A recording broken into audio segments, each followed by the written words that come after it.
Start with a spooky sound effect, maybe a raven's caw echoing a little too long. Welcome, brave souls, to our countdown of the top 10 most haunted cities in America. You must visit. Grab your ghost hunting gear, and let's dive into the eerie unknown. And by we, I mean me, watching from the safety of my couch, while Ryan tries to summon something with a spirit box.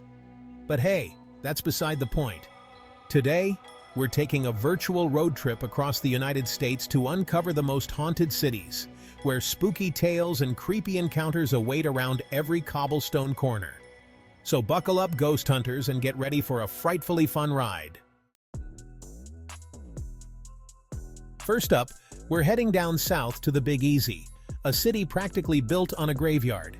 New Orleans, Louisiana, with its voodoo history and above-ground cemeteries, is like a magnet for restless spirits.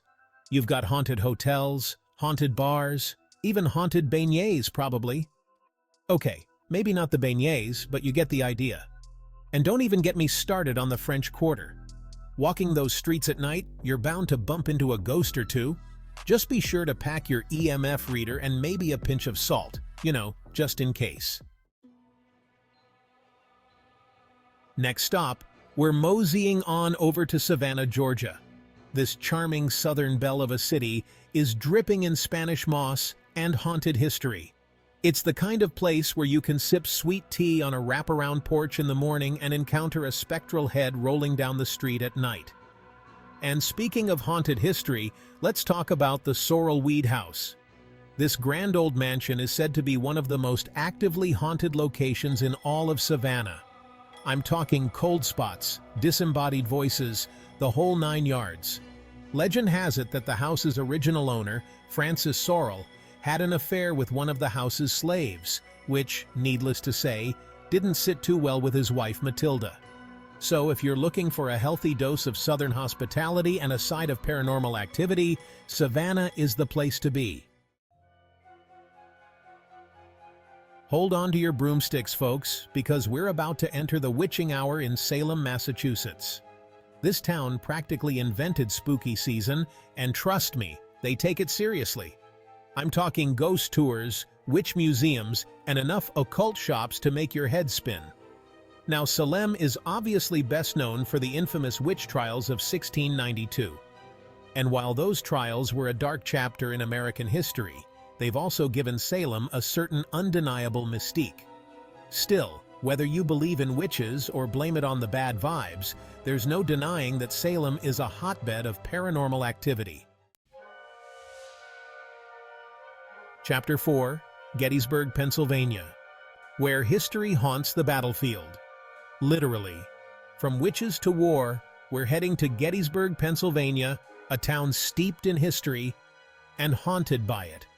Gettysburg is best known for the pivotal Civil War battle that took place there, and let me tell you, the echoes of that conflict are still felt today. They say that the soldiers who fell on those battlefields never really left. People report seeing ghostly soldiers marching in formation, hearing cannon fire in the dead of night, and even feeling the phantom touch of a cold, clammy hand. One story that always sends chills down my spine is about the ghost of Little Round Top, a strategic hill that saw some of the most intense fighting during the battle.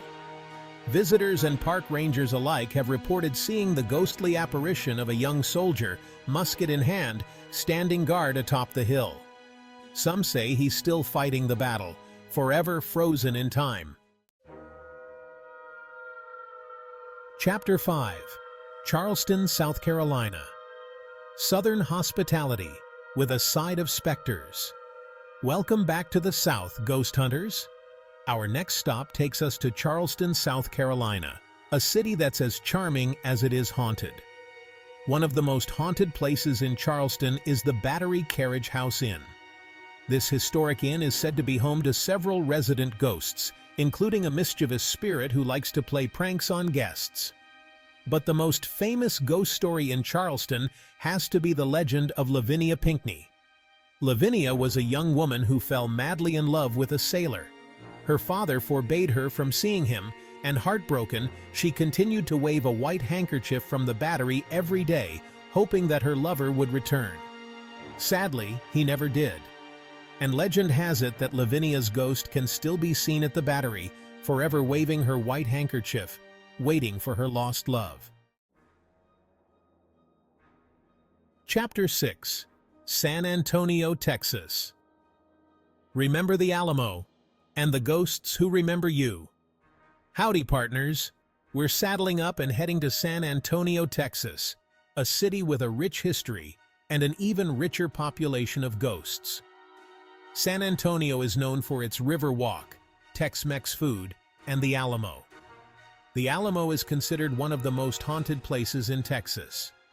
Visitors report disembodied voices, footsteps, and apparitions of soldiers. One night, tourists heard a blood-curdling scream from the chapel. Rangers found no one inside. The scream came from beyond the grave. Next up, we're trading in our cowboy hats for swim trunks as we head to the Sunshine State. St. Augustine, Florida, the oldest city in the United States, has it all. Beautiful beaches, historic architecture, and enough ghost stories to keep you up all night. They even have an annual ghost festival with ghost tours, seances, and all things paranormal. One famous ghost story is the Spanish military hospital. Built in the 18th century, it saw much death and suffering. It's said to be haunted by spirits of soldiers, patients, and heartbroken nurses. The most famous ghost is a mischievous cat named Bart. Bart was the pet of a hospital surgeon. After Bart died, he stuck around to cause chaos. Visitors report seeing a black cat hissing at tourists and knocking over medical equipment. Chapter 8. New York, New York. The city that never sleeps. Especially the ghosts. Get ready to hail a spectral cab because we're heading to the city that never sleeps. New York, New York. This concrete jungle is teeming with life and afterlife. From haunted hotels and spooky subway stations to ghost-filled theaters and eerie alleyways, New York City has a spooky story for everyone. One of the most haunted places in the city is the Morris Jumel Mansion in Washington Heights. This historic house, built in 1765, has seen it all. Revolutionary War skirmishes, love affairs, and even a few untimely deaths. It's said to be haunted by a whole cast of characters, including Eliza Jumel, the mansion's former owner, who was rumored to have murdered her husband. Chapter 9. Chicago, Illinois. Deep dish pizza and even deeper ghost stories. Hold on to your deep dish pizza, folks, because we're heading to the Windy City, Chicago, Illinois. Chicago is known for its stunning architecture and chilling ghost stories. One of the most famous Chicago ghosts is Resurrection Mary. Legend has it that Mary was killed in a hit-and-run accident in the 1930s. Her ghost has been spotted hitchhiking along Archer Avenue. The city is also home to Bachelor's Grove Cemetery, one of the most haunted cemeteries in the world. Visitors have reported seeing strange lights and phantom cars. Chapter 10. San Francisco, California. From Alcatraz to haunted hotels, the ghosts are golden. We're finishing up in the city by the bay. San Francisco, California. San Francisco is known for its iconic Golden Gate Bridge, its charming cable cars, and its spooky side. No trip is complete without visiting Alcatraz Island, the infamous former prison. It's said to be one of the most haunted places in America. The Queen Anne Hotel is also haunted by the ghost of Miss Mary Lake. Outro. Until next time, ghost hunters. Thanks for joining us on this spine-chilling journey through America's most haunted cities. Don't forget to like, subscribe, and hit the bell icon for more ghostly adventures. Until next time, stay spooky. And hey, if you're ever feeling brave, maybe you can even visit some of these spooky spots yourself. Just remember to bring your EMF reader, your skepticism, and maybe a spare pair of pants. You know, just in case.